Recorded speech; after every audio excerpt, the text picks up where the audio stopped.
Can we, move with today's session?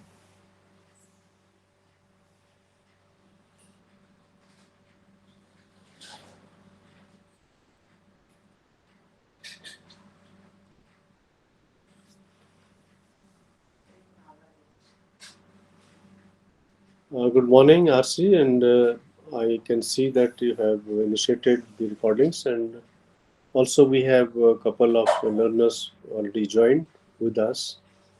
So we will proceed with our session. Uh, the session for today is scheduled to, begin with the block one of DCE-05, which is writing poetry. But before we go with this block, with the new discussion, that is to write poetry, how to write, what are the themes, what is the structure, and what are the various components that are important in the poetry, like imagery and symbols, and also the importance of language and also rhyme. So all these aspects will be dealt in the DCE-05 of that is the Diploma in Creative Writing in English, and it's course number 5. So as per our routine or the ritual, we will go for a small recapitulatory session about what we discussed yesterday, so that there is some linkages between the two. In fact, yesterday we discussed the last block, which is the block 4 of DCE 4. DCE 4 is the writing for media, that is to write for radio and television. I hope we will recall that we discussed initially in the two blocks writing for radio, where we discussed the radio as a means of mass media, as an important mass media tool. Then we discussed the nature and the importance as well as the potential of radio, various radio programs, uh, special programs for special audience programs and programs for children, and other genres like writing uh, short story, writing poetry for radio, and also various other aspects that deals with the radio we discussed in the block 4. Yesterday, particularly mentioning about the title that was writing for television. That in the unit 3 we had already discussed the nature and the potential of the medium or the television. But yesterday we discussed 3 4 important things. Those were the television ads. How do television ads differ from the advertisement that are on the radio or in the print medium?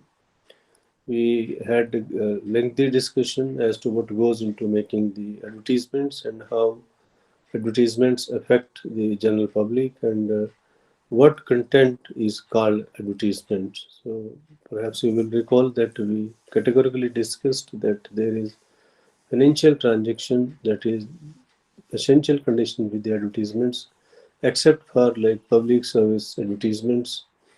Those are sanitation, like health awareness, like corona precautions, and similarly there are certain other themes like national unity and integrity, sometimes basic education, and all these are the public service utilities announcements, advertisements.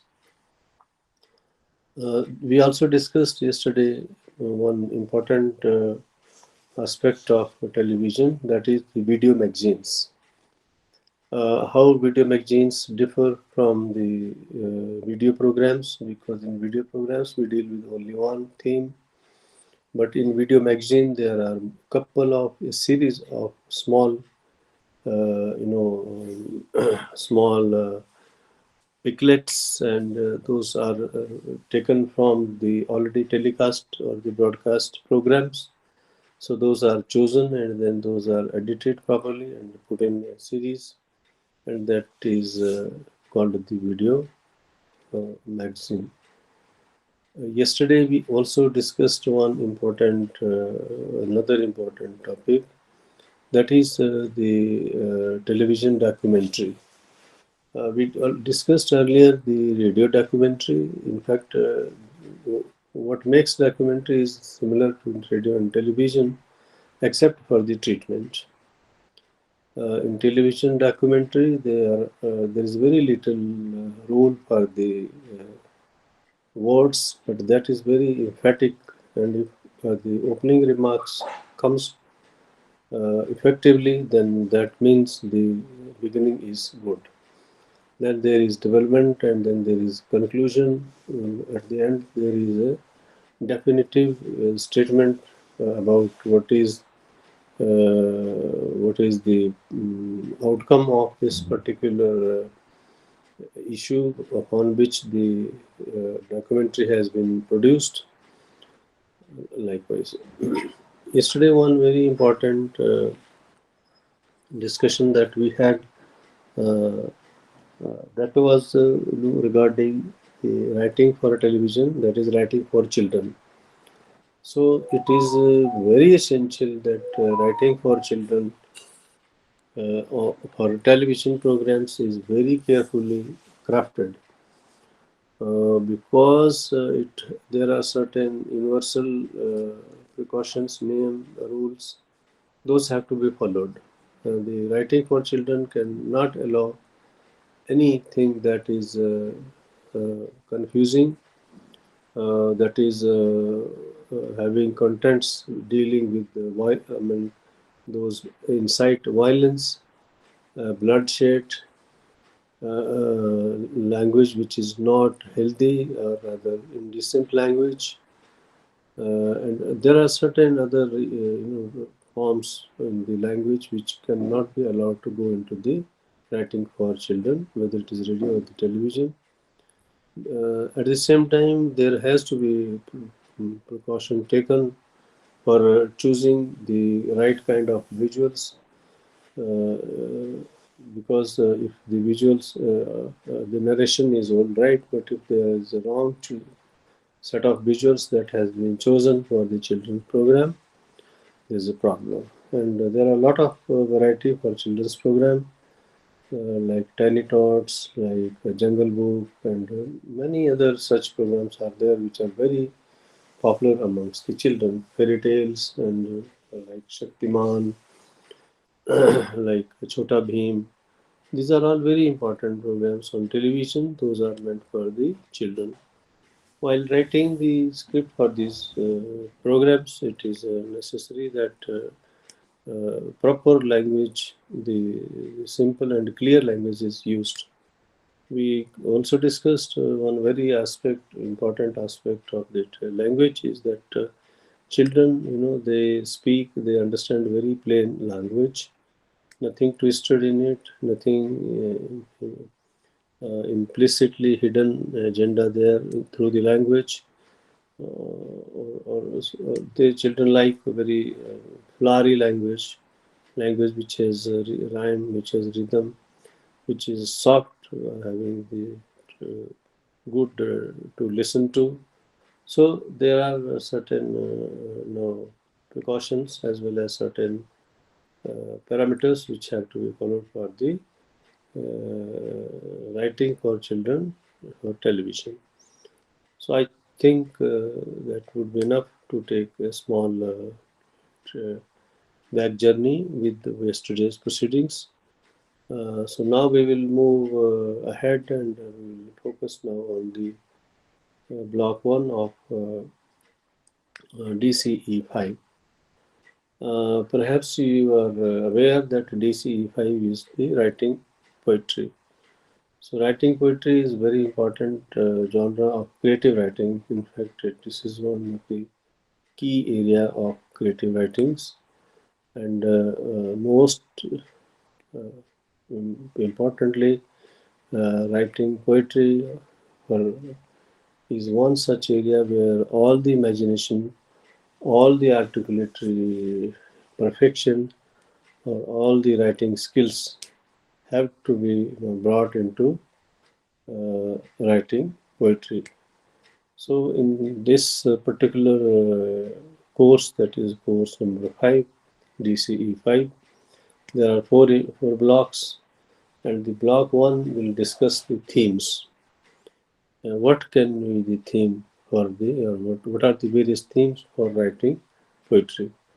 So the block 2 will discuss the structure of the poetry, how it should be structured, metrical, non-metrical, free, beginning, then dealing with the topic in between, and then concluding the poem.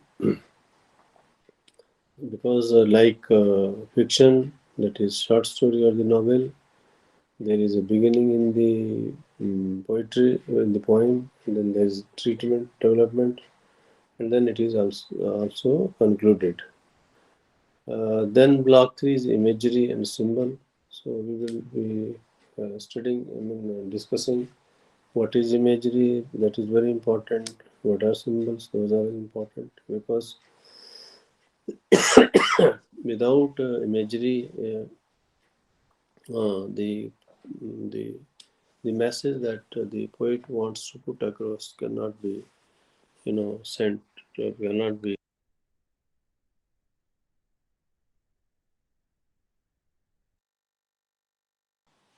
A message cannot be sent to the audience or the readers or the listener, to the viewers. At the same time, symbols are very important because those are the objects which correspond with the imageries, and then the imageries get some kind of testimony as to what they are like. So these are basically objects. And then block 4 will deal with language and time. So language is one very key factor in writing poetry, and as well as the rhythm.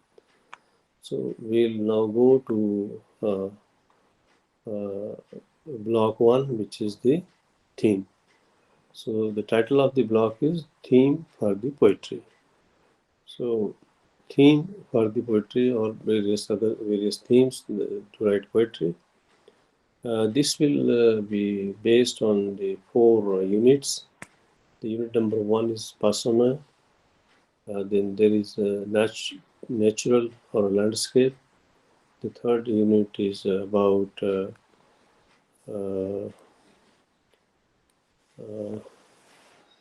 that is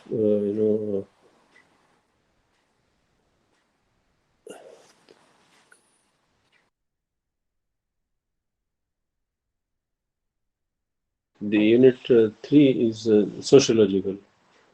So this is a little strange, sociological, but we will discuss, and I'm sure you will find the discussion quite interesting. What is sociological? Then there is unit 4, which is the romantic. So quite interestingly, the first block is placed.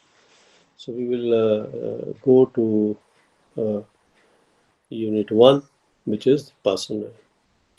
So we all know that in poetry, you see, the poet doesn't say I. Poet doesn't use the word I anywhere. He doesn't speak to the reader directly, to the viewer directly. So whom does the poet speak to? How does the poet speak? He speaks through the poetry, but there is a person who is actually the, in a way, indirect narrator indirect presenter. Uh, there is a character, and there are various tools and strategies through which people or the poet speak to the audience or speak to the viewers and readers. So sometimes they speak through the voices and figures. At times they speak through images and symbols. Sometimes they use language and rhyme. And also there is a structure. There is a specific kind of strategy or a system which is devised, to speak to the readers or the viewers. All of us know that in poetry, uh, there is if it conveys, some meaning, then there is always, a voice, a speaking voice of whom, of the person or the persons. So personae is basically the plural of person. So there is a person, or there are number of persons who speak, or their voice is the one which communicates the intent of the poet to the reader or to the viewers. So you see, no doubt this person, but can be the poet himself, or maybe a character, or maybe a historical or fictional character, you know, which is created like number of poems. Particularly, if we look at the poetry, Hindi poetry, that depicts the tales of Rajputana, various warriors and their wives, their children. So there are a lot of such tales where either the poet himself is the speaker, or then the history becomes sometimes the speaker, like we say, itihas bolta hai. So that way it is a history which becomes a character itself. Or sometimes we have fictional character. That means it is not identifiable, but it speaks through the mystics, you know. And also the persona can develop into a symbol. That becomes a symbol. That becomes an object.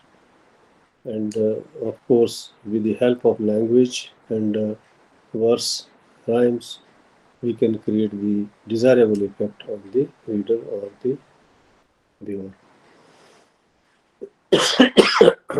So it is basically, what is the necessity of persona? Persona, or the speaks of various persons, is desired, is required to deep personalize the poet, because if he is personalized, then he becomes a part in the experience of reading or viewing or listening the poetry. So it is he is depersonalized. That means the poet doesn't directly speak. So who speaks? Some other person, some character, some historical character, or the history itself, or the poet who has been, or the character which has been fictionalized. That speaks. That speaks what it speaks. It speaks the intent. It speaks the mind of the poet. So there are more than one person, you see, which is speaking, and those are speaking in behalf of the poet, because poet doesn't want directly to be speaking to the audience or to the readers or to the viewers. So this is one aspect of the persona. And as we have discussed that persona can be rendered, I mean, the speak can be rendered through the persona. So the persona renders through what? You know, he renders he speaks through what? The voices and the figures. Sometimes there are voices, sometimes there are figures. There is image and symbols, language and the rhyme, and finally, even through the structure. It's because the structure of the poetry is created in such a way that the structure itself becomes an agent of speaking. That means speaking means communicating the creative mind of the poet. So, so if we look at the voices and figures, then we know that poetry has been, this the progression of the central idea of the poet uh, of the very substance of the poem uh, is the voice that makes the poem. So, what is the central idea? The central idea is primarily a theme, and as it progresses with the that central idea of the poem, and then it is the central idea is voiced, you know, through the through some character, which makes up the poem. So poem is built by the voice, which is coming from the persona or persons who are representing the poet. So poet is not directly saying anything, but the central idea is being picked up by number of persons, and those are their voices, you know, are what we call the poem or poetry. And sometimes, we know that all the poems have beginning. They have a certain special arrangements of ideas in the beginning, then they develop, and then they come to close. So at times when the poet himself speaking directly to the reader and the listeners, those situations are very few, because even there the reader or the listener himself, picks up those voices which are not of the poet, but the voices which represent the central idea. So, in a way, like we are talking about, the abstract voice of God. So, so we all know, we say the voices are coming, being heard from unknown.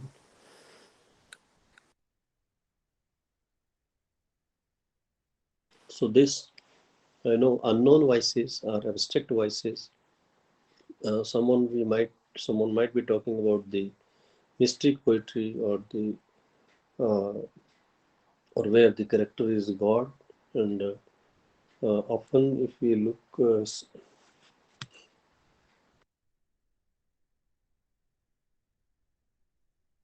if we listen to or if we see the presentation of couplets of Kabir, then there is no human character. So it appears there that some godly figure is speaking. So this godly figure is the object. What is that object? That is the that is the figure, and this becomes representative of the person who is in abstraction. If we look at the poetry of Kabir, or sometimes like particularly Surdas in Hindi, then we can realize that there is no human being, but some voice from above is speaking. So this above is, what is this above? This is an abstraction. So their representational character of that central voice is the object. Uh, we also know that sometimes if we have the voices, then the voices create a kind of figure. They create a figure. So we can say behind the voices there is a figure. There is some object which is actually speaking, which is making the voice. So the persona is there, which is whom the poet chooses to express. Persona or personae is the character which the poet chooses to express whom? Express himself. The poet himself directly does not come to the scene, rather he chooses personae. That means either one person or many more than one persons he chooses, and sometimes these persons are in abstraction, sometimes they are humanly, so then those becomes the object, and sometimes those are not humanly, like like I said, the poetry of Surdas or sometimes Mirabai, and like Kabir's Doha. So they have the voices, and behind the voice there is an image, or there is a figure, but that figure cannot be described or represented through any concrete uh, object. So there is a fluidity in the object, also in the figure also. Uh, Sometimes, like if you see, like Hastinapur, the title of the poetry is Hastinapur, and it is written by Shrikant Verma, where he says, if you look, if possible, spare a thought also to the city of Hastinapur, for which at short intervals. So, who is to spare? Who is to uh, who is to come in short intervals? So there is no such character as to be there in short intervals. To the city of Hastinapur and spare a thought to the man who is suddenly all alone. Does it make any difference when the battle of Mahabharata was fought?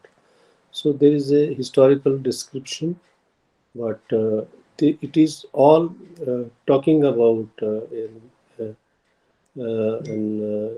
image which is there behind the words. So words are definitely speaking about someone who is suddenly all alone. Who is suddenly all alone?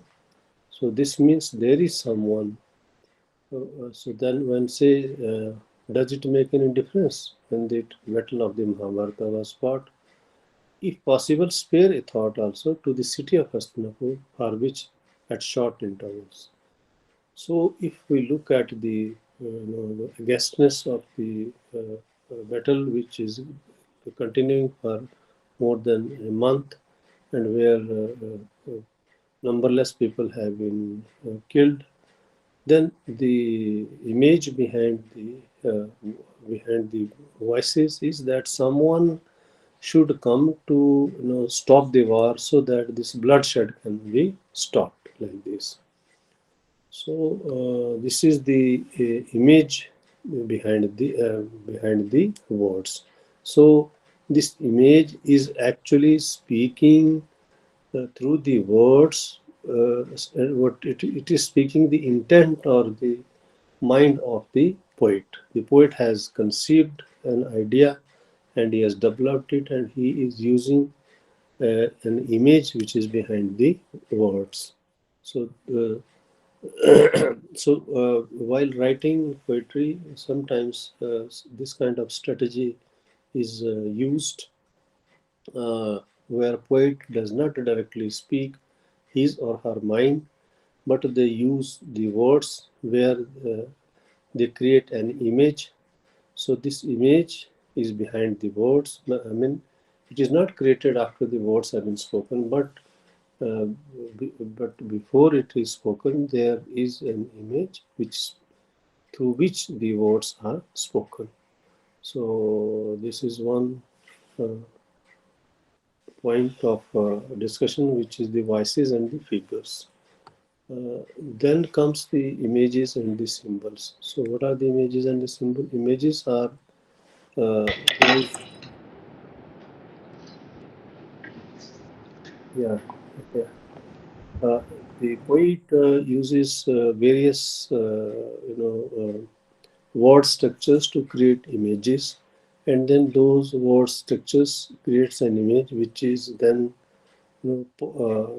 personalized, which is then symbolized. Means then an external character is chosen, and that external character representing that image speaks the mind of the poet.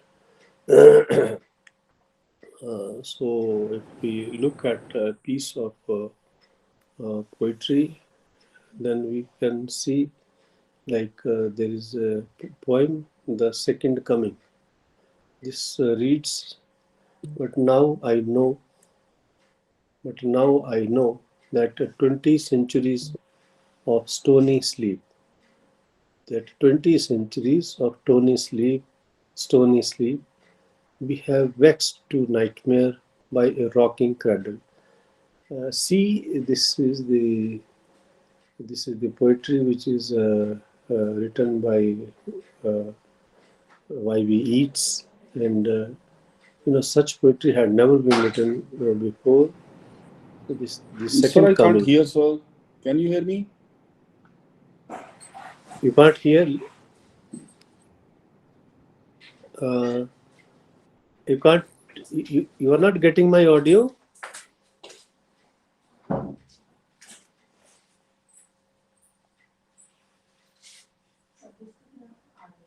Uh, are others getting my audio? Are you getting now my audio? Ye- Are you getting my audio? Are you able to hear my voice? Okay, okay, okay.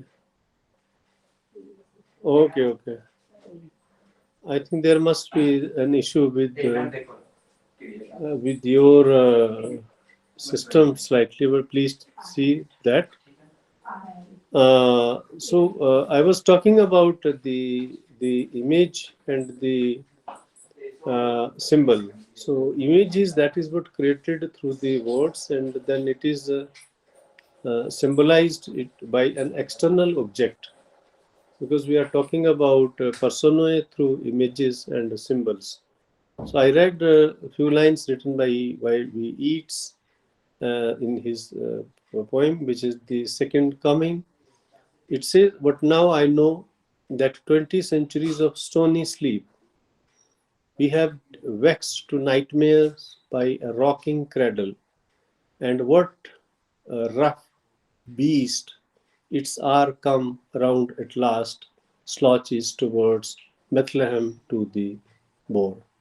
So here, what we can see, they are talking about some character, which has suddenly appeared, which has suddenly appeared as a rough beast.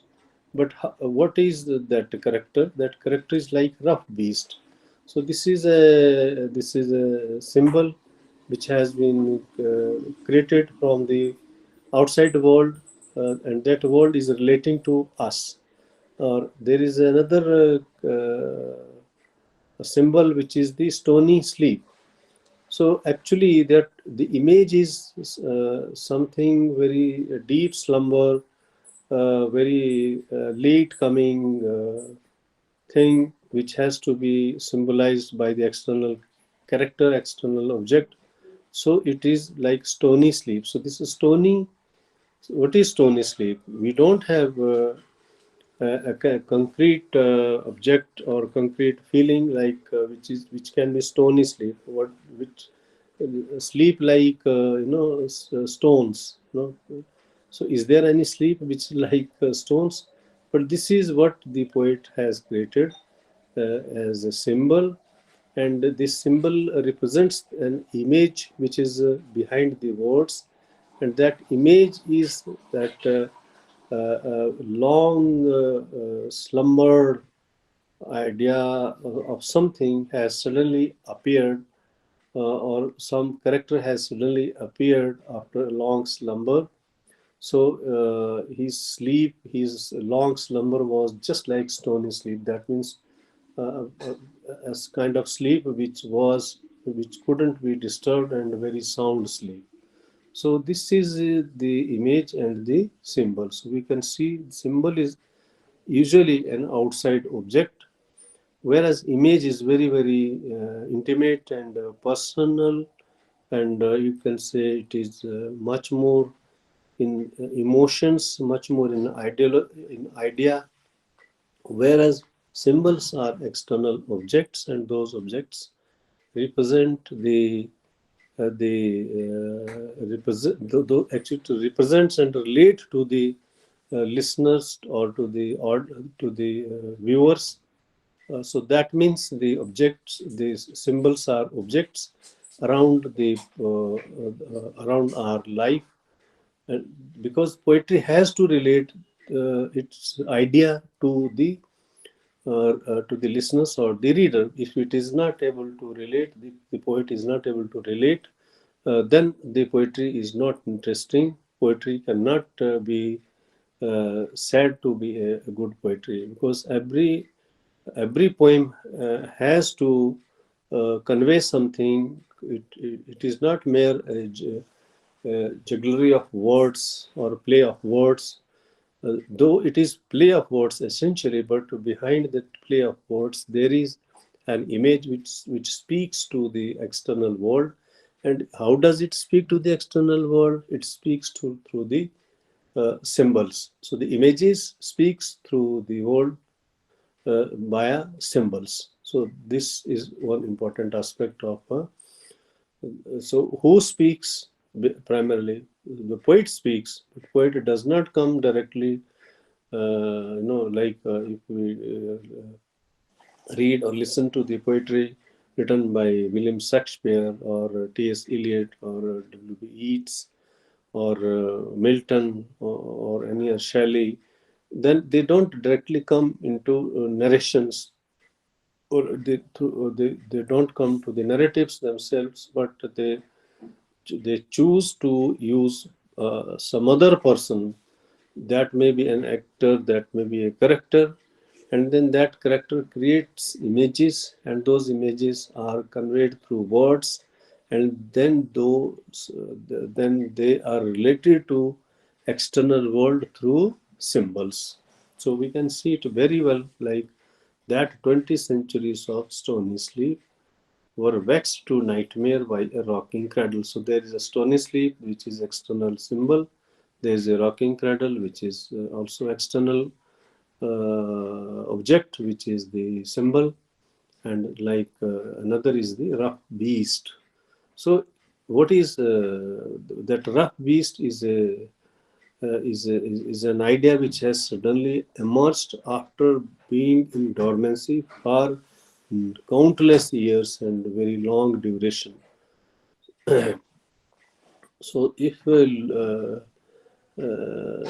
look at another aspect of all these are primarily the themes. So it means how do one select the themes? So themes are selected, then persona is created, and the persona speaks through the words, and behind those words there is an image which is created, and then that image is referred or related to the external world uh, through the objects, and these objects are the symbols.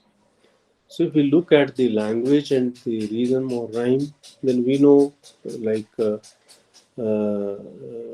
language plays very important role. In fact, language is one external structure which is directly, impacts the affects the listener or the viewers. So language has to be such that it appeals to whatever message it conveys. It must convey in a convention. It must convey the image, behind the words through appropriate words, and those words must create a kind of image, and that image is symbol that represent the viewers or the listeners world. So in fact it is an act of relating the poet's idea or poet to the external world. So there isn't direct speaking by the poet himself or herself, but that speaking through various persons. Those are personae, and those personae are actually creating an image, and then that image is conveyed through appropriate set of words, and then those words create an image and an object. This object is the external medium of relationship between the idea of the poet and the actual world, where we have various things, various objects. Those are the symbols, and a poet choose one appropriate symbols which represent the idea, and that idea which has been created as an image behind the words. So if simply putting it, then we have words. Words create an image. So we think the image is created after the words have been spoken. But if you look otherwise, then in the mind of the author, this image is already there. It might be felt by the audience or the listeners or the viewers that the image is created after, in their minds, it is created after listening to the words of the poetry or the poem. But it is already there in the mind of the poet before the words are there, because first there has to be an image, then there has to be personae. So personae will speak, they'll speak, and that speak will create an image. That image will be put through the words. Then the words will, then those are in the external world, and then they will be related to some symbol, which is the object. So an appropriateness, a perfect sync, harmony, and the proper representation of the idea has to be there through the symbols. So the symbols has to be in consonance with the image which is behind the words, and that image which is created through the personae. And in fact, all this is being done by the poet, but implicitly, not directly. So we know that sometimes uh, the personae is speaking through language. Sometimes it speaks through the image and the symbol. Sometimes it speaks through the language and rhyme. So if we go through a set of poetry by John Day's poem, which is entitled "The Parliament of Bees," that says, "A noise of horns and hunting, which shall bring a tune to Diana in the spring." And then we go through the another set of another verse, that is the sound of horns and motors, which shall bring Sweeney to Mrs. Porter in the spring. So here you can see the arrangement, the rhyme, the rhythm, the play of the language, the sound of horns and motors, which shall bring Sweeney to Mrs. Porter in the spring. So look at the arrangement of the words as well as the letters. So it in a way there is a it is rhymical, it has proper rhythm, which appeals to the listeners, to the viewers, or to the audience.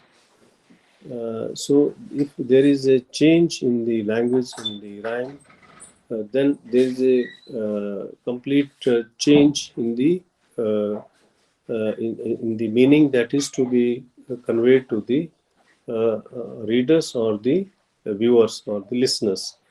So here the personae, is changed. So only in the first two lines, a noise of horns and hunting, which shall bring action to Dinah in the spring. So in the second set of words, uh, simply, we are we are seeing that the character has been changed to another character, and this character is a different person. So the different person is one, which is the Mrs. Porter. So, but the choice of words, choice of letters, is very much conveying the intent of the uh, Parliament of Bees. So, Parliament of Bees, you can understand it is the collective sound or collective resonating sound of the bees. So, but there are different characters like horns and hunting, noise of horns and hunting, which shall bring Actune to Diana in the spring. So this will, in the second part, it is the sound of horns and motors. So basically it is same thing which is being conveyed by two set of words, two set of language, and at the same time there is the rhymical order is same. So if you listen to the first set, noise of horns and hunting, which shall bring. In the second set of lines or the second verse is which shall bring, that has remained same. Sweeney to Mrs. Porter and Actune to Dinah in the spring, in the spring. So there only the character is changed. That means it is speaking about in the first one the mind or the state of Diana, which is personae, and that is speaking the intent of the poet. But in second set of the second verse or the second set of lines, it is Mrs. Porter. It will bring Actune, it will bring Sweeney. So these are two different characters. Those are personae, and they are speaking about the sound or the actions of the bees. So bees, you know, are making sound, maybe in the orchard around the flowers, and then there is a character which is represented. So we can see what is the role of the language and the rhythm. Sometimes the persona is very intimately related to structure of the poem. So if you look at Emily Dixon's small set of lines taken from a poem, then it is the bustle in a house, the morning after death, in solemnest of industries enacted upon earth. So look at the rhythm here, look at the rhymical order. The bustle in a house, the morning after death, in solemnest of industries enacted upon earth. So we have death and earth, and if we move a little ahead, then the sweeping of the heart and putting love away, we shall not want to use again until eternity. So heart and eternity, there is a rhymical order in the first and fourth line of the second set, and in the first set we have the rhymical resemblance in the first and third line. So the personae can also be speaking through the structure. So this structure means you have to determine as to where the rhymical similarity or the rhymical resemblance has to be brought into, or where the language play has to come. In the first example of language and rhyme, we saw there is which shall bring Diana in the spring. So there is a rhymical resemblance in consecutive sentences. Similarly, the sound of horns and motors, which shall bring Sweeney to Mrs. Porter in the spring. So again, in the second set of lines, we can see the rhymical resemblance or similarity in the consecutive lines, consecutive stanzas. So the best example is Wordsworth's very long poem, which is the Solitary Reaper. So if you, all of you, have definitely must have definitely gone through this long poem, very famous poem, and there it is very vividly seen the rhymical orders, rhymical arrangement, or structure of the rhymical arrangement. So there is a, like if we go through one set of stanzas, then it is, and sings a melancholy strain. Oh, listen, for the wail profound is overflowing with the sound.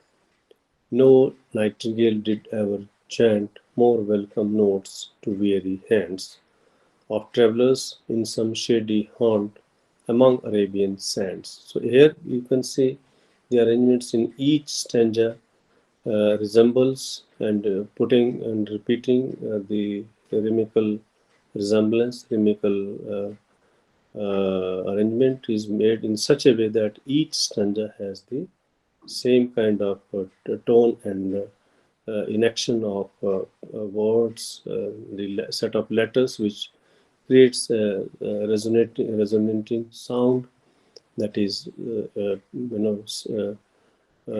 as similar to the structure which is the structure has been chosen with a very intelligent mind by the poet. So all through this long poem, you can see, but this structure changes. Sometimes the resemblance in each of a particular set of lines, it is in every line. In certain set of in certain set, you can see there is a first, third, and fifth stanza resembles in the rhymical order. Somewhere it is first and fourth, somewhere it is fourth and sixth. So if you look at another set of lines, then we can see, will no one tell me what she sings? Perhaps the plaintive numbers flow. For old unhappy, far off things, where it is first and third.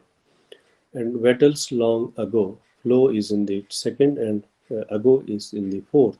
So here the structure has been changed.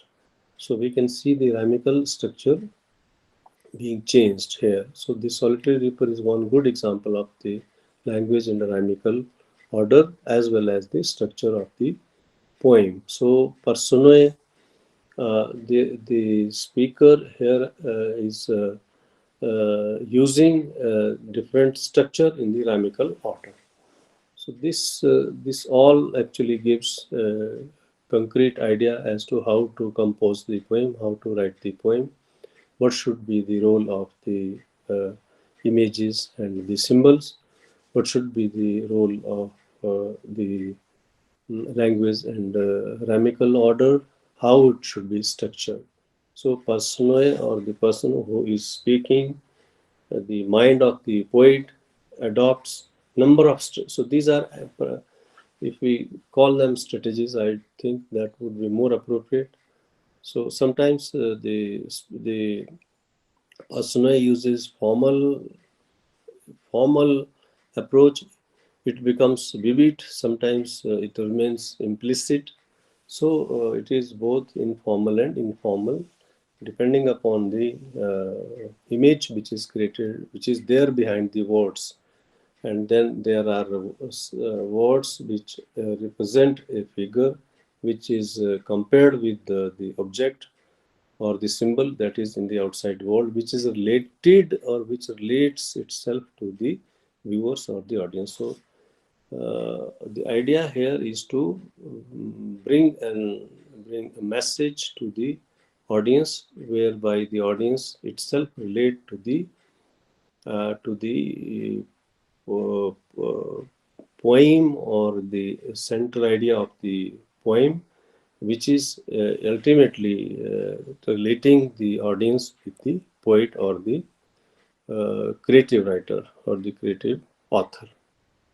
So I think this is an interesting discussion. Reason being that we all usually say the poet is speaking, but very intelligently the poet remains uh, behind all this scene, but speaks his or her mind through various characters. Those characters are the personae, and then those personae builds an image, and those images are represented through the set of words, and those set of words then get related to the symbols. Those symbols are the external objects like beast, like bees, like stony, sleep, or like beer, any external character that represents the image which is behind the words. So that is one. Then what is the next next say next scope, or what is the tool, what is the strategy that we can adopt to create the image for, and then their appropriate words to represent that image. So we all know there has been a lot which is talked about the nature landscape. If you look at the English poetry, there is a lot to talk about the nature, about the landscapes, the highlands of the various parts in the English speaking society, the area in the nations. Is a lot which doesn't match with many nations' landscape and nature. And there's a lot of talk about the nature, like trees, the beauty, the mountains, the vegetation that grows in the mountains. If you look at see at the solitary river itself, it is the poem which is conceived in an environment of the highland of various areas which represents the British nation. So there is a lot to talk about the nature and landscapes in the poetry. If it is to be, the theme has to be taken by the budding author, then we have to be a little careful, because if one is not interested in nature, then it is very difficult to really to deal with the various aspects of the nature. So why there is nature, why there is necessity of choosing the landscapes in the poetry. So because the nature is one such phenomena, I should say it a phenomena instead of thing or an article. It is a phenomena because it is composed of many other small representatives which collectively makes, and which collectively creates that we know or we call nature. So it is the representative of permanence. That is one aspect of the nature, that nature is permanent. Nature will remain, either if we do remain or not, nature will remain. So in order to create some image which will always be there, that means the poetry will not be irrelevant after some period of time. So this is very important and intelligent thinking, that nature is always in the center stage of the poetry. Almost all kinds of poetry will have some form of nature. A couple of examples that we gave in the discussion about Parsanoe. In each stanza, there was uh, trace, uh, some traces of nature definitely over there. Why it is so? Because nature represents permanence. That means whether or not the human being, which is in a particular time period, remains, or the poet there remains or not, but his representation of nature will always be relating. So because it is the nature is the representative of permanence. One, and secondly, it is peace in a world of constant flux. That means the world is continuously changing. What doesn't change? Nature does not change. Landscape do not change. So, how we can give long or eternal life to poetry? This is the question. So, if we want to give, say, for example, if we are talking about war, if we are talking about achievements, no doubt for the time being that poetry gets good response from the audience, readers, or the viewers.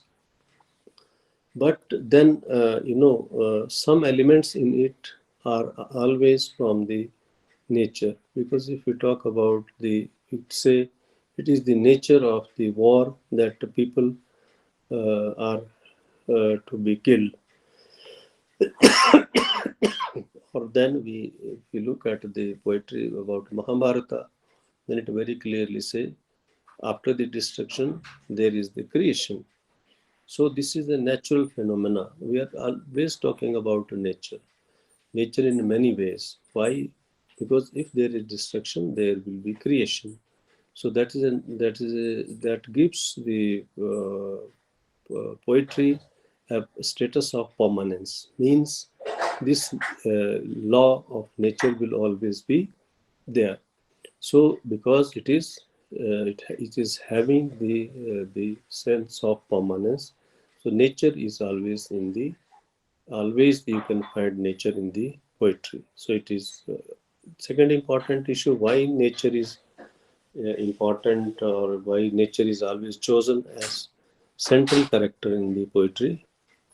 Because this world is constantly changing. That means it is not permanent. Nature is permanent, the world is not permanent. That is the situation. And uh, within this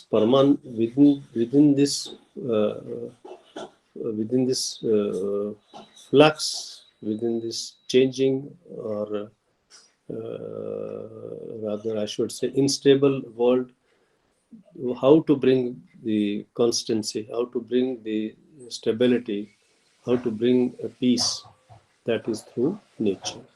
So nature is one aspect which brings peace in this constantly changing world, or in this unstable world. One. Secondly, nature is important because it is important because it sharpens our perceptions. How does it sharpens? It has innumerable details. As I mentioned just now, nature is composed of any number of particles, any number of small particles, small components. Put together, all those make one phenomena happen, and then that is nature. Nature cannot be described by any one simple description. What is nature? That is, what is the nature of a person? What is the nature of the place? What is the nature of the people? So it is very difficult to very definitively explain it, because it has countless small organs to attach to it, small articles and particles.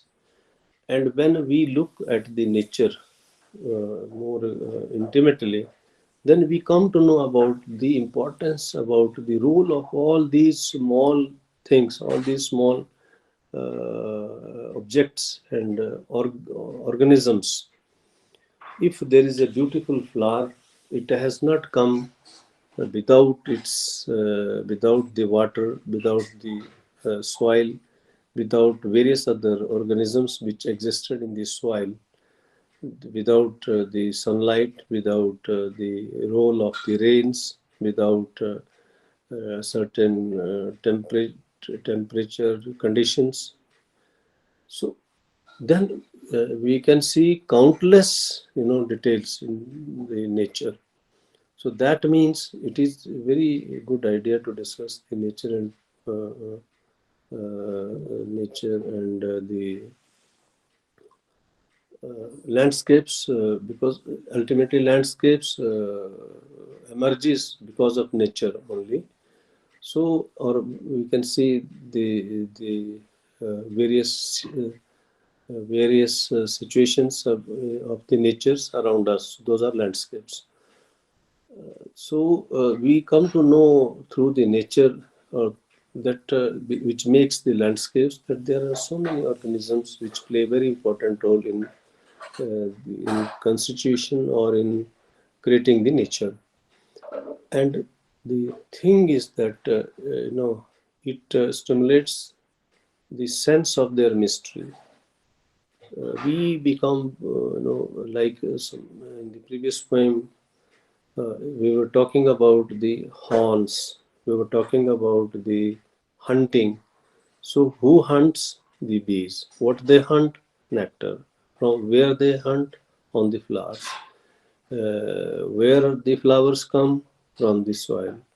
Are they exist in the same form in the soil? No.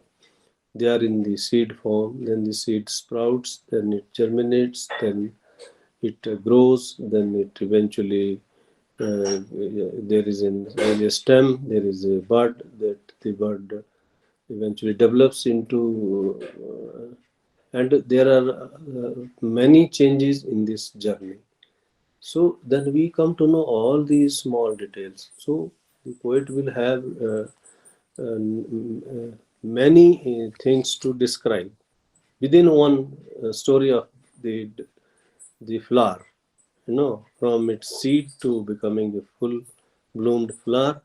There is a whole journey, and this journey will give any number of ideas, any number of plots to think, and then to develop them as a theme for the poetry.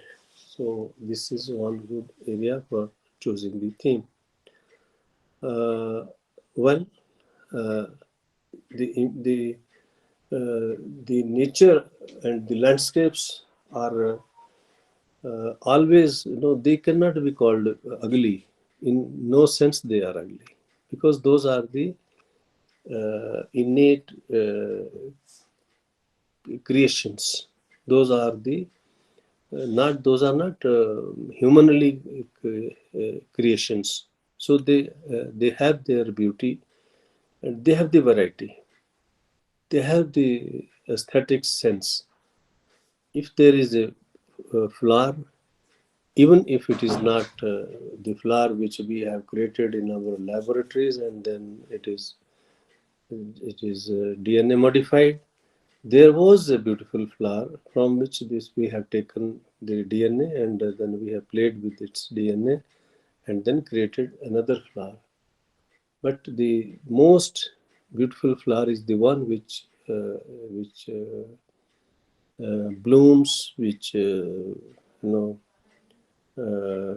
is grown or gets grown, which is there forever. Those are wildflowers. Look at the wildflowers. Look at the variety of the wildflowers in the nature.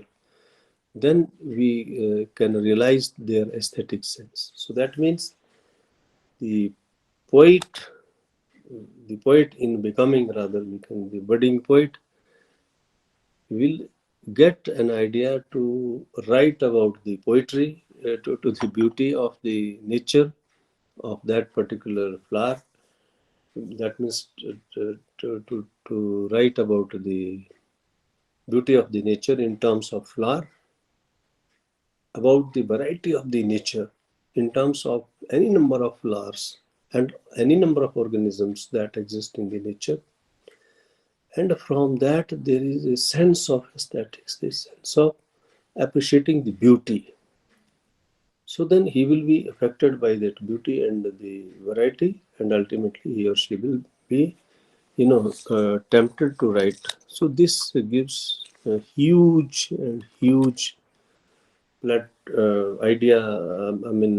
plethora of ideas to uh, the person who is there in the process of becoming an author. So, for any, but what should be with that person? Because not all the people will be having the same kind of attachment, same kind of dedication, or same kind of idea towards the nature, its beauty, its variety, its aesthetic sense, its composition of numberless organism attached to it and finding their details. Another aspect is, what are the birds? What are the bees? What are the butterflies?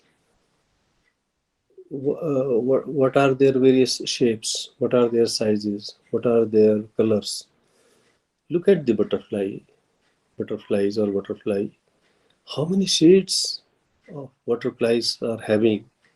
And how bright their colors are. What are their patterns? No one has ever been able to create that many patterns as there are in the nature.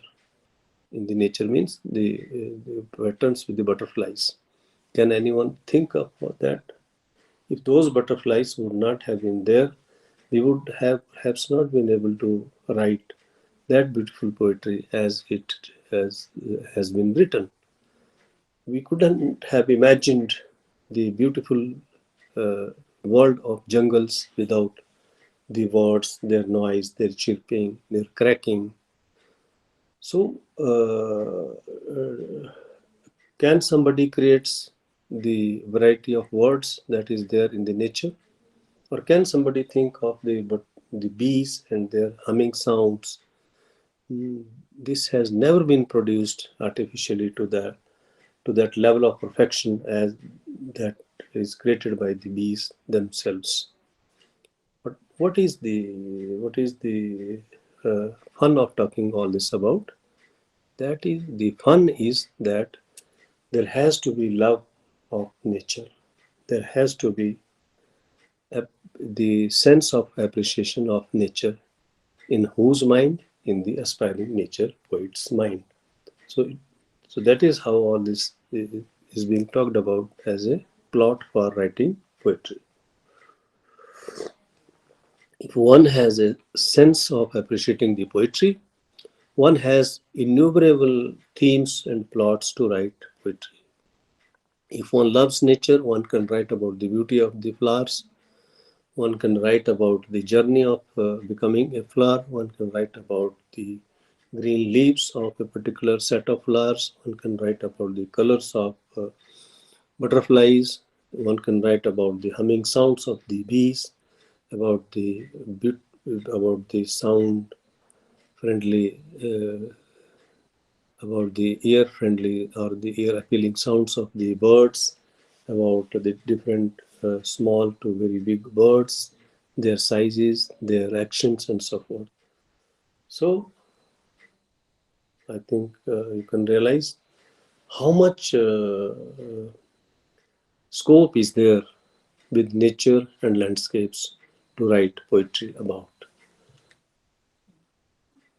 I mean, if you look at the poetry, whether it is English poetry, Indian English poetry, or Hindi poetry, any poetry of the vernacular languages, or any poetry around the world, almost 99% of the poetry has some or the other connection with the nature and the landscapes. If it is not with the landscapes, definitely about the nature, because nothing is permanent in this world except nature. Nothing is more beautiful than the nature. So, and nothing brings the peace. There is no other thing that can bring peace to our minds except nature. So we have to be a sense of appreciating the nature.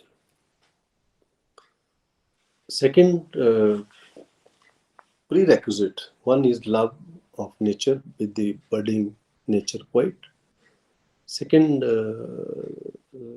second requirement with the budding poet who is about to write about nature is active interest in nature. That means he should be an explorator.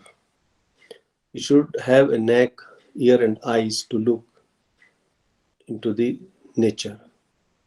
So, if we talk about the bliss of solitude, what we are looking at bliss of solitude. Can solitude be giving bliss? Yeah, definitely. To whom?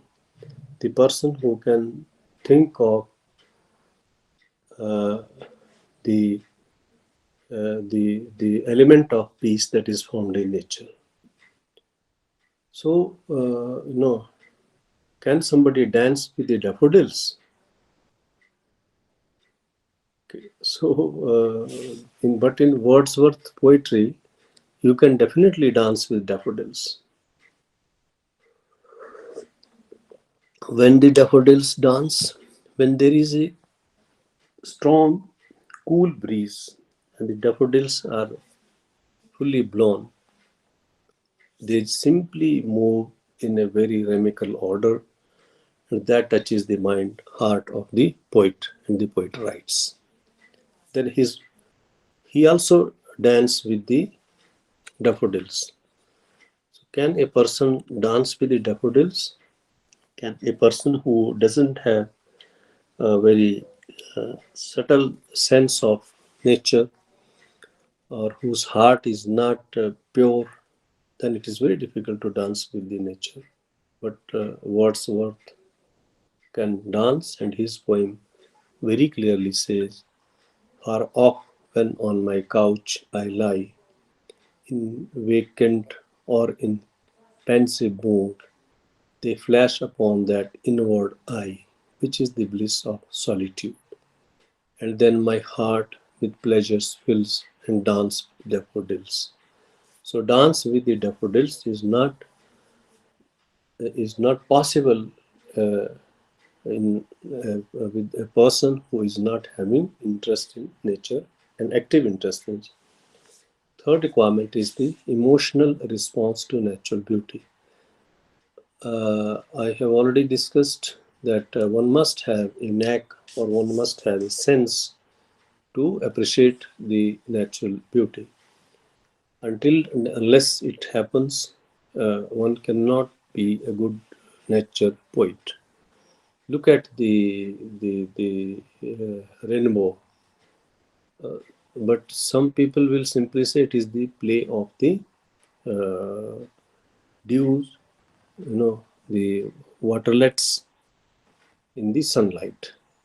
So when there is a rain and the sun shines, then there are certain drops of water which creates an impression of. But look at the beauty of the rainbow. But not all the people will be able to appreciate the rainbow. So one must have an eye, a sense to appreciate the nature.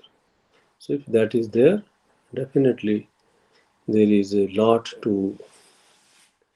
uh, to write about the nature, about the landscapes, provided one has uh, one has sense of appreciation of nature, one has deep attachment to nature, and one loves the nature. What nature does to a poet who chose the nature as his or her theme, it stimulates sensory perceptions. Look at the English poets, whether it is Shelley, it is Keats, it is Milton, or any other, or Wordsworth. how sensuous their poetry is, that touches every pore of our being. That means it touches our hearts, it touches our souls, it invades our mind, it creates mystic vision, it unifies the matter with the soul.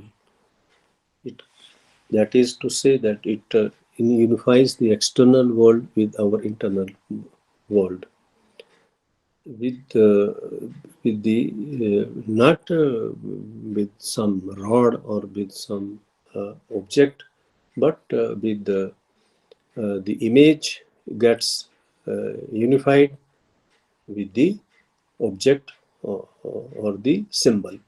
So symbol is external world, and the image is the inward sense, inward world, and both gets connected. It also, that is, if one has love, one has respect, one has a sense of appreciation of nature. So it stimulates the sensory perception, and that means how do we look at the various organisms, various components of nature. Nature symbolizes permanence and tranquility, that we have already discussed, that nothing except nature is permanent, and that it is only one phenomena that brings peace and tranquility in this world full of turmoil and flux. That means in this changing, in this unstable world, only stability is with the nature. So in the poet's mind also, this brings these two changes. That means one gets peace, and uh, the theme gets permanence, or it will be long lasting. Look at the Wordsworth poetry, Kalidasa's poetry. Oh, for centuries together, it has remained as it is. It is never irrelevant, it is never obsolete or old. So, how do we characterize the nature's poetry? It is through the description. That means you take up the various organism in the nature. For example, if you look at the Desert Place by Robert Frost, it says, snow falling and night falling fast. Oh, fast. In a field I looked into going past, and the ground almost covered smooth in snow, but a few weeds and stubble showing last. See, this is very intelligent poetry. He's talking about small uh, weeds and stubble which are still making their presence. They are poking, through the snow which has covered the entire patch of earth, but they are invincible. Still, they are trying to peep through that. That means it is growing of the weeds and stubble, because it is not very easy to fully root out weeds and stubble. That will be there despite several efforts to completely put it out the ground. It will not. So, snow falling and the night falling. Let's look at the imagery. It is the snow falling scenes during the night, and it is falling fast. So, another aspect is, so we were talking about, you see, numberless, any number of organisms, any number of happenings that are happening in the nature and creating the landscape. So you take one small, this is, I don't know how to put it, but this is a, a drop from the ocean that has created this beautiful set of poems. So if we look at the ocean, how many poems, how much poetry can be created, and it also creates the emotional response. The poet thinks emotionally, he gets into the, like he talks about the loneliness, about the melancholy, about the about the experiences that he or she experiences. We are talking about the night, we are talking about the snowfall, then we are missing somebody, then we are talking about quest for a cup of warm tea, and so forth. So all these experiences are the emotional responses of the poet. And with all this, what happens? There's a philosophical eruption in the mind of the poet. The poet then becomes metaphysical. You know, the poet moves from this body to the plane which is beyond the body, and then there is a quest of knowing that which is unknown. So this quest for the unknown is the result of this, the experience or the emotional response uh, of uh, appreciation of the nature. So how many changes? Yeah, we are talking about the metaphysical. So the poet rises above. So see, this is. I think if we look at it, it really gives fair idea the how important it is to appreciate, to know, to understand our nature and thereby its landscapes.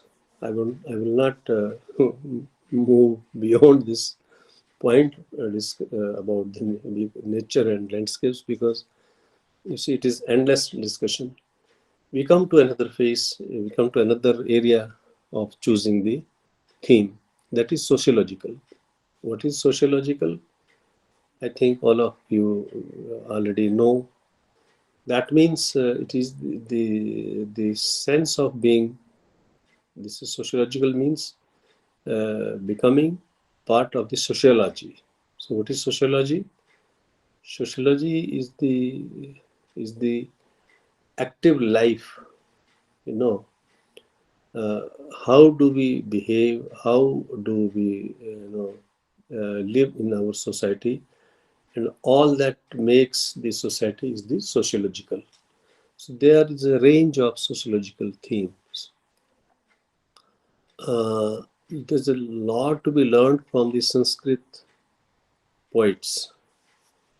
Look at the Kalidas, look at Bharavi, look at Bhanabhatta, look at certain other poets. Uh, they have written a lot about nature, lot about the landscapes, and have brought in a lot of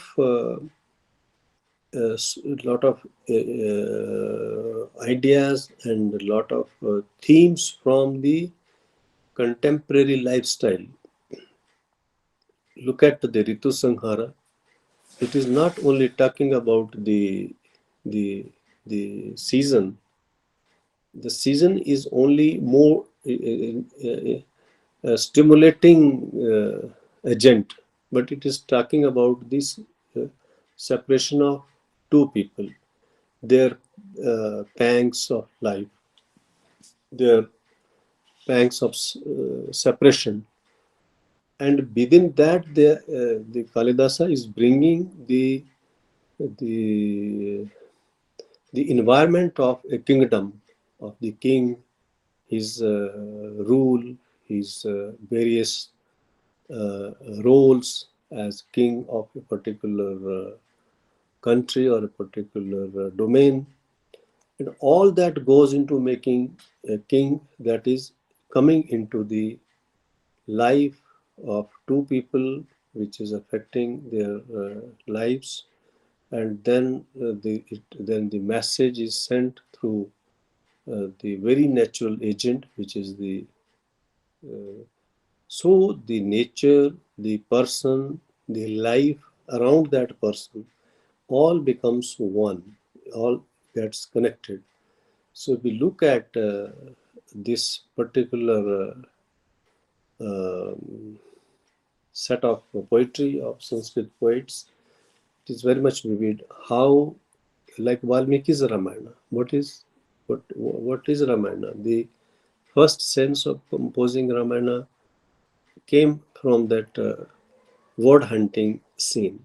So that is purely natural. Then there is emotion.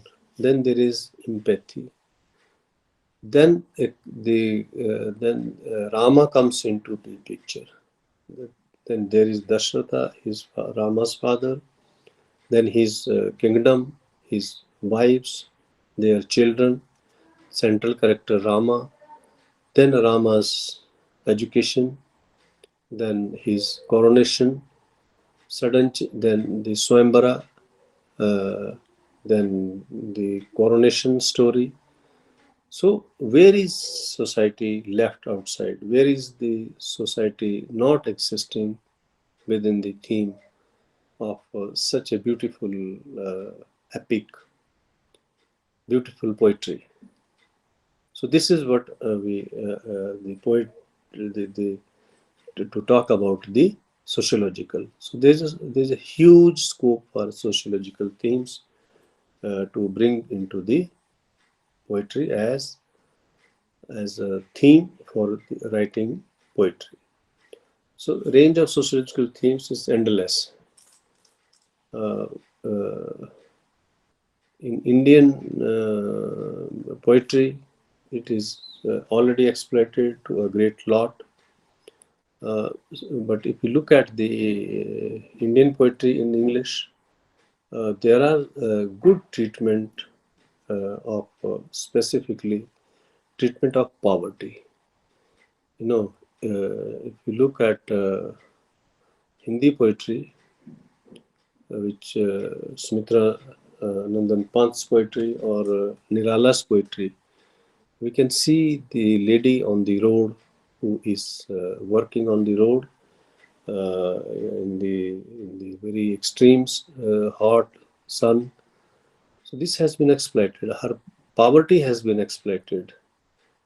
You see, that is very well treated. And then we can see, like in Arun Kakodkar's poetry, also we can see like Nissim skill poetry. We can see in lot many other authors where G.B. Patel's poetry. We can see this theme of sociological aspects, the various aspects of our society, life which revolves around our society, conflicts, uh,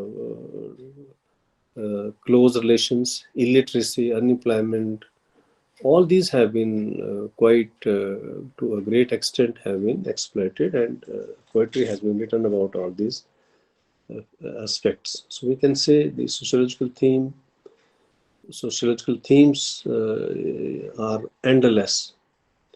There are a lot of themes, and all these have been, fully exploited. Even the English poetry also. If we talk about the regimes which have fallen, if we talk about the castles which have very typical lifestyle, which have all that is going, the stories of treachery, deceit, and many other conspiracies which goes on into the royal palaces, royal castles. That is there. Even the ambiguity of tone, double speaking, which is we can see it in the Milton's poetry when the assault, or in other poems. It is very clear that a kind of double meaning, which is very essential part of the sociological theme, and we do not speak directly, but we speak through different metaphors, and then there is definitely scope for interpreting it into different meanings. So the sociological poetry also takes one to the philosophical planes. Look at the Kabir's poetry, Rahim's poetry, Mirabai's poetry. It began primarily with the sociological themes. If you look at the Mirabai's poetry, It started with the royal palaces conditions, the marriage, the royalties, then the attitude of the various members of the family, and it eventually grew in form of quest for the Almighty Lord Krishna. So if we look through this particular prism or the angle, we can see that the sociological themes can also give way to metaphysical or the philosophical planes where one looks for peace, one quest for peace, for unification with unknown. So uh, un, undefined. So that way it takes another form of themes from the sociological themes. Uh, Definitely, there are moral aims in the sociological themes, despite all the description of worldly life which goes on around the society, its affairs, its rituals, its very intricate structures, uh, kinships, relationships. It it definitely has meaning. It definitely leaves some message. Uh, Finally, we move to romantic. This is again a huge area filled full of themes, and any number of themes can be chosen from the uh, area which is called romantic. But it is very difficult to define what is romantic. Uh, we use lot many subjects to define what is being romantic. Lot many metaphors, lot many expressions, lot many uh, different strategies to define what is being, what is what defines romanticism. We say, you see, if somebody is walking, your walk is very romantic. So, what does it mean? Someone say, if someone is infatuated with the particular type of flower, then you say, these flowers are very romantic. This particular animal is very romantic. So, the romantic word is a mentally placed sense of a position of another term which we can call the classic. Sometimes we use the word classic. So you can put the word romantic opposite to classic. So that means which is very unique, which is very rare. We use the word romantic in that sense also. But this being romantic, being infatuated, being in like also the sense that emanates from the word romantic. So various aspects of the word, the term romantic are overlapping with each other. So it is very difficult to clearly spell out. Like someone says, I moved by fancies that are curled around these images and cling. The notion of some infinitely gentle, infinitely suffering things. So, what are you romantic about? Are you romantic about the curled hair? You are romantic about various images that comes out of the curly hair or the clings. So, or from its infinitely gentleness, or its or romantic about the infinitely suffering things. It is very difficult to but definitely the term romantic is quite mystic, and it revolves around human life and its various understanding, its various situations, that would also include moods. So what I'm trying to say, or what perhaps is the objective of this discussion, is that being romantic, is something nostalgic about something, being concerned about something, being sensible about something. All that makes a person or a human as a living being.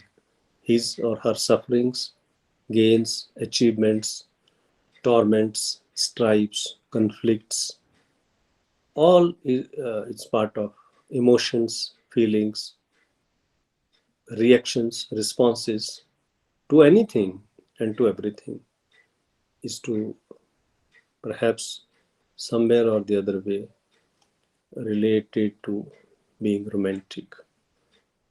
Look, if you look at specific themes about the term romantic, or how to handle the term romantic, sometimes we talk about our childhood memories.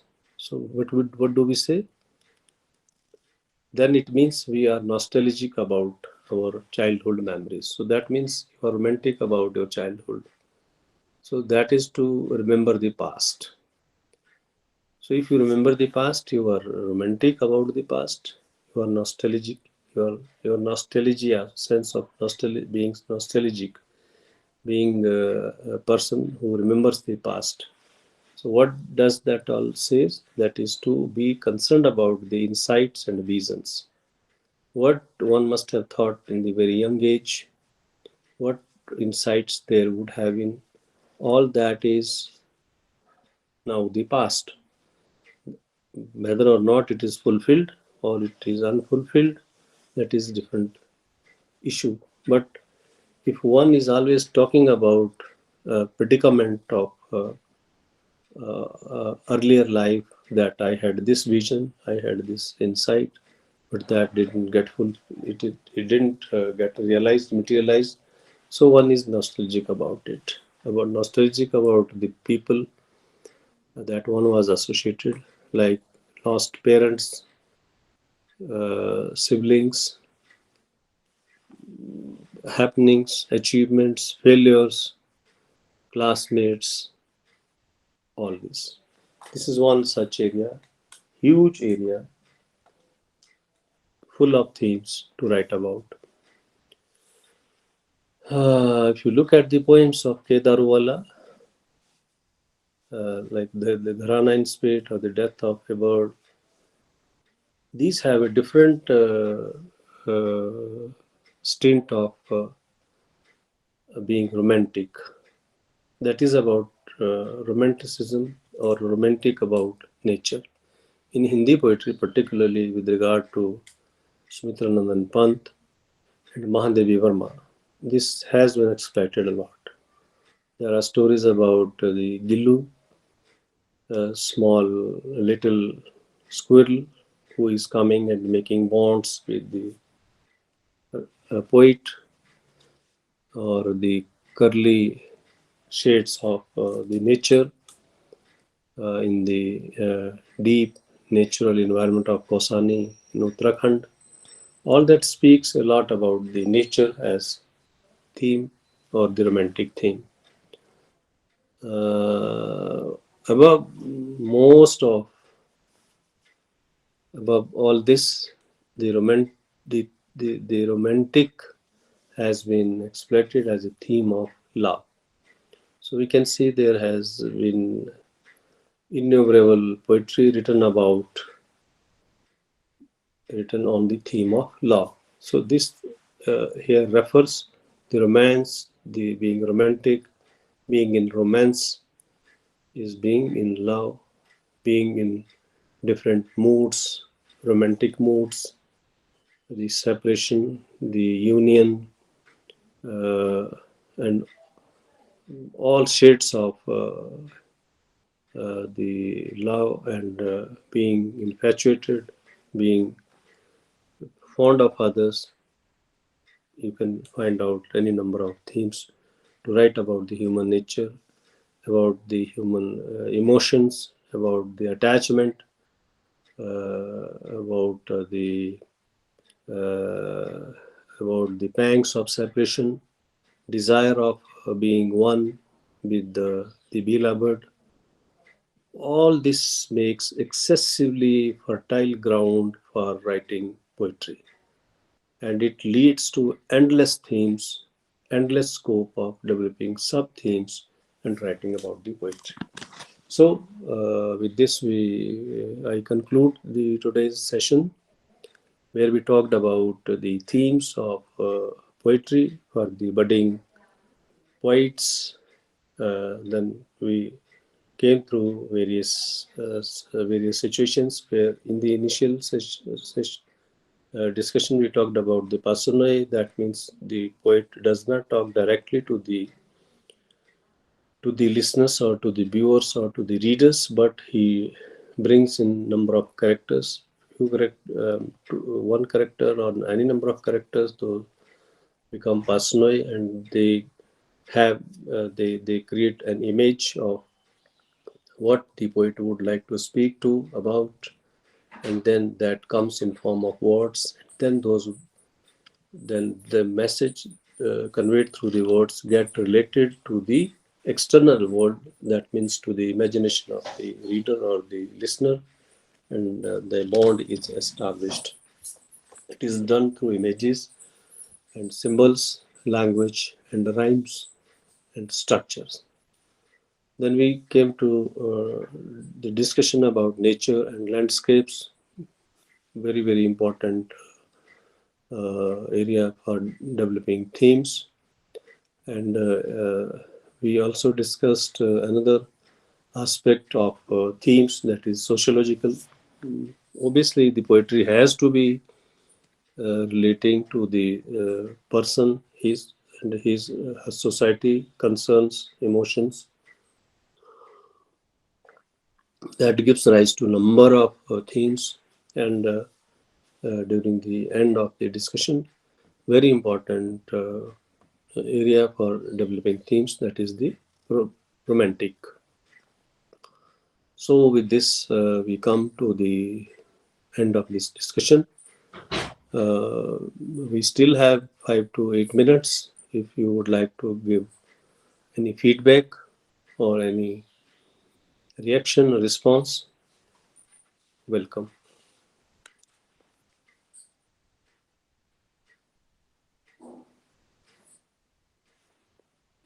Sorry, I didn't get your full question, full observation. I didn't.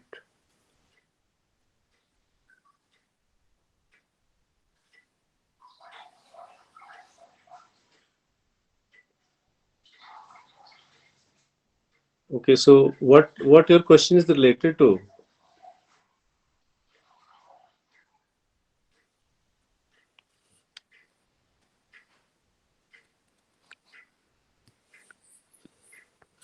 Can you explain what your question is related to?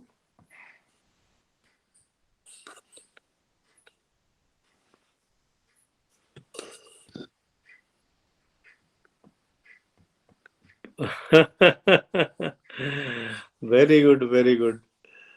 Uh, Actually, sir, let me just explain. Uh, we use the word Punjab, but if you look at the correct pronunciation, that is the Punjab, Panjab, but it is not written in the government records and things.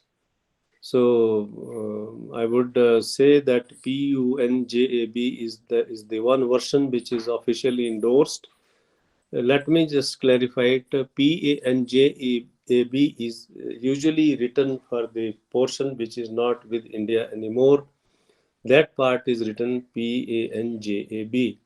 I had this issue with me also at some point of time. Then I was corrected that it should be written Punjab for the Indian part.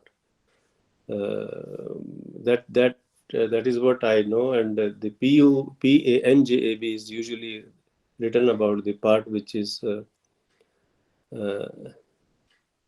yeah, it is Punjab, Punjab University. It is not Panjab. It is, yeah.